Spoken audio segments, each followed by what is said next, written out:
नमस्कार, जय श्री कृष्ण। कैसे हैं आप सब? मेरे YouTube चैनल धर्म समाधान में आप सभी लोगों का हार्दिक स्वागत है। आज हम आपको बताएंगे हरितालिका तीज 2025 में कब है, व्रत कैसे रखना चाहिए, क्या यह व्रत पहली बार रख सकते हैं, यदि कुंवारी महिलाएं हैं, सौभाग्यवती महिलाएं हैं तो इस दिन कौन सा एक उपाय जरूर करना चाहिए। इन सभी महत्वपूर्ण प्रश्नों के उत्तर आज आप इस वीडियो के माध्यम से जरूर जान लें। सबसे पहले आप सभी श्रद्धालु भक्तजनों को, मेरी माताओं को, मेरी बहनों को हरितालिका तीज व्रत की बहुत बहुत हार्दिक बधाइयाँ एवं शुभकामनाएं। भगवान शिव जी की कृपा से, माता पार्वती की कृपा से आपके जीवन में सदैव सुख सौभाग्य बना रहे, आपके पति की आयु दीर्घ हो, आपके घर में खुशियां ही खुशियां सदा सर्वदा व्याप्त रहें। भाद्रपद माह के शुक्ल पक्ष की तृतीया तिथि को हरितालिका तीज का व्रत धारण किया जाता है। यह व्रत सौभाग्यवती महिलाएं अपने पति की दीर्घ आयु के लिए रखती हैं। वहीं कुंवारी लड़कियां यह व्रत योग्य वर प्राप्ति के लिए भी रखती हैं। यह व्रत ना 24 घंटे का निर्जला व्रत होता है। इस दिन सौभाग्यवती महिलाएं, कुंवारी लड़कियां शिव परिवार की विधिवत पूजा उपासना करती हैं। माता पार्वती से अखंड सौभाग्य बनाए रखने के लिए निवेदन करती हैं, पूजा अर्चना करती हैं, भजन कीर्तन करती हैं, मंत्रों का जाप करती हैं। आप जान लें हरितालिका तीज का व्रत कब रखा जाएगा। तो यह 26 अगस्त 2025 दिन मंगलवार को रखा जाएगा। आप इसी ही दिन हरितालिका तीज व्रत धारण करेंगे, ठीक ना? क्योंकि तृतीया तिथि की शुरुआत 25 अगस्त को दोपहर में 12:25 पे हो रही है और यह अगले दिन 26 अगस्त को दोपहर में 1:54 पे समाप्त हो जाएगी। प्रातः काल पूजा का शुभ मुहूर्त है 5:56 से लेकर के 8:31 के बीच में आपको पूजा उपासना कर लेनी चाहिए। आप शाम के समय में भी हरितालिका तीज के दिन भगवान शिव की, शिव परिवार की पूजा उपासना कर सकते हैं। जो भी सौभाग्यवती व्रती महिलाएं होती हैं या कुंवारी लड़कियां होती हैं, उन्हें स्नान ध्यान करके प्रातः काल में व्रत का संकल्प धारण करना चाहिए। फिर आपको सरगही खानी चाहिए। सरगही में आप चूड़ा दही का सेवन कर सकती हैं, या आपके यहाँ सरगही में क्या सेवन किया जाता है उसका पालन करें। कई महिलाएं ना उठते ही सरगही पहले खाने लगती हैं, तो आप इतना समय पहले जगें कि स्नान ध्यान कर लें, थोड़ा सा पूजा उपासना कर लें, फिर आप सरगही खाएं। कभी भी बासी मुंह कुछ भी खाना नहीं चाहिए। आप सरगही के दौरान नींबू के शरबत का भी सेवन कर सकती हैं, इससे आपको प्यास जल्दी जल्दी नहीं लगेगी। कई जगह नींबू का सेवन नहीं करते हैं क्योंकि वो खट्टा होता है ना, तो खट्टी चीज़ें खा के कोई व्रत उपवास शुरू नहीं करना चाहते। अगर आपके राज्य में, घर में, क्षेत्र में ऐसा कुछ है कि नींबू का सेवन बिना किए ही व्रत की शुरुआत की जाती है, तो आप उसका भी पालन करें। वैसे हमारे राज्य में नींबू का सेवन ग्रहण करके, नींबू का शरबत बना करके महिलाएं सरगही के समय ही पीती हैं। फिर व्रत 24 घंटे निर्जला उपवास रखती हैं। अगले दिन सूर्योदय के बाद ही वह भोजन ग्रहण करती हैं। तो आप क्या कीजिएगा, सबसे पहले व्रत का संकल्प ले लीजिएगा। फिर शाम के समय में एक चौकी के ऊपर शिव परिवार की प्रतिमा, मूर्ति, चित्र कुछ भी स्थापित करें, या आप चाहें तो रेत और काली मिट्टी के शिवलिंग, माता पार्वती और गणेश जी की मूर्ति को भी बना के पार्थिव शिवलिंग की भी पूजा हरितालिका तीज के दिन कर सकते हैं। अगर नहीं संभव है तो मूर्ति या चित्र की भी पूजा करने से कोई दोष नहीं होता है। सबसे पहले आप प्रतिमा को भावपूर्ण स्नान कराएं, फिर धूप दीप नैवेद्य समस्त वस्तुएं समर्पित करें। माता पार्वती को आप इस दिन लाल चुनरी और सुहाग की सामग्री जरूर समर्पित करें। अगर आप अधिक सामग्री समर्पित नहीं कर पा रहे हैं तो आपको कम से कम चूड़ी, बिंदी, सिंदूर, आलता, मेहंदी तो जरूर ही समर्पित करनी चाहिए।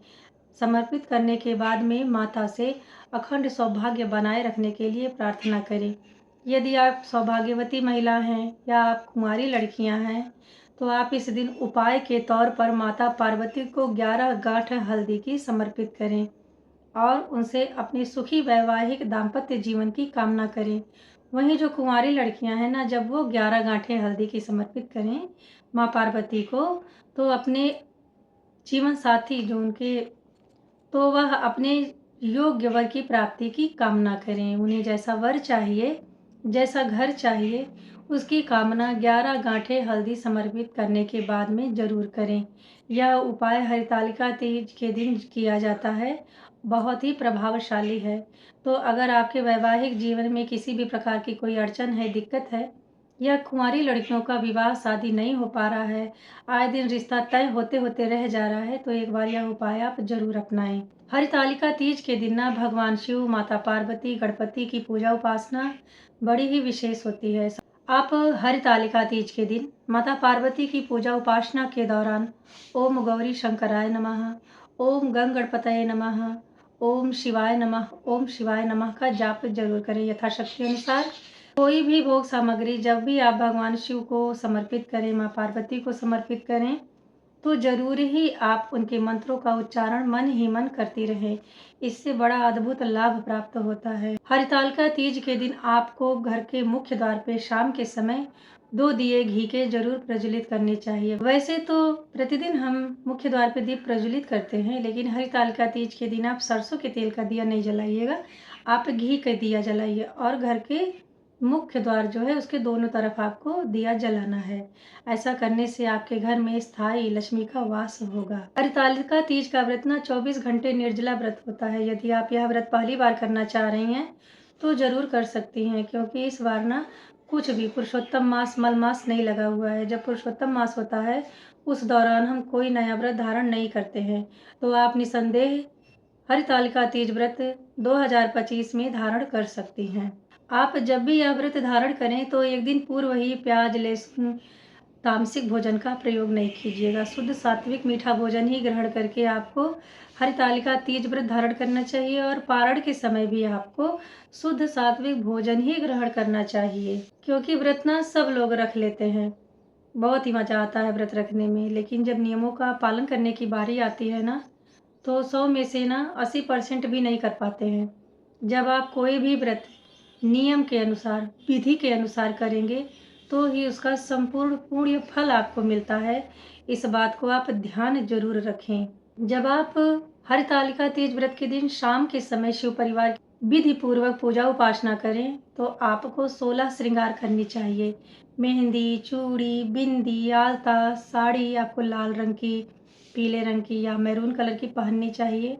कहने का अर्थ है 16 श्रृंगार करने के बाद ही पूजा उपासना करें। हरतालिका तीज व्रत के दिन सास को, ननद को बायना दिया जाता है। यदि आपके यहाँ यह प्रथा है तो आप सास के लिए भी बायना जरूर निकालें। बायना सास के लिए हो या ननद के लिए, मायके पक्ष से आता है। यदि सास ननद बायना लेने के लिए नहीं है, कई लोगों की सास ननद नहीं होती हैं, तो ऐसी अवस्था में आप पड़ोस की किसी ननद को दे सकते हैं, पड़ोस की किसी सास को दे सकते हैं, या सबसे अच्छा क्या रहेगा, आप पंडित जी को, पुरोहित को ही दान कर दीजिए। सुहाग की सामग्री और वस्त्र हरितालिका तीज व्रत के दिन जरूर दान करना चाहिए। हरितालिका तीज के दिन ना मायके पक्ष से बायना भी आता है, तो अगर आपके यहाँ आने की प्रथा है तो उसी में ही कह दें कि आपकी सास का बायना भी आ जाए। यदि नहीं आता है तो भी आप स्वयं से खरीद करके बायना को सास के लिए, ननद के लिए रख सकती हैं, क्योंकि बायना निकालना बहुत ही शुभ होता है। आप चातुर्मास के दौरान जितना अधिक सुहाग की सामग्री का दान करते हैं ना, आपके सुहाग में उतनी ही वृद्धि होती है। आप अगर नहीं देना चाह रही हैं, मान लीजिए कोई दान लेने में हिचकिचा रहा है, तो आप जो वस्तुएं छुई रहेंगी ना पारण करने से पूर्व ही, उसे आप रख लें। मोहल्ले में किसी बेटी की, किसी की भी शादी वगैरह हो रही है, तो आप उसमें भी जो भी निमंत्रण आएगा उसमें भी रख के आप उस बेटी को, उस बहन को दे सकती हैं। इस तरह से आप हरितालिका तीज का व्रत धारण कीजिएगा। जो भी महत्वपूर्ण जानकारियाँ थी मेरे अनुसार मैंने देने का प्रयत्न किया है। वैसे आपके राज्य में किस तरह से हरितालिका तीज का व्रत रखा जाता है, कमेंट करके ज़रूर बताइएगा। अगर इस वीडियो से संबंधित आपका कोई प्रश्न है तो आप कमेंट करके भी पूछ सकते हैं।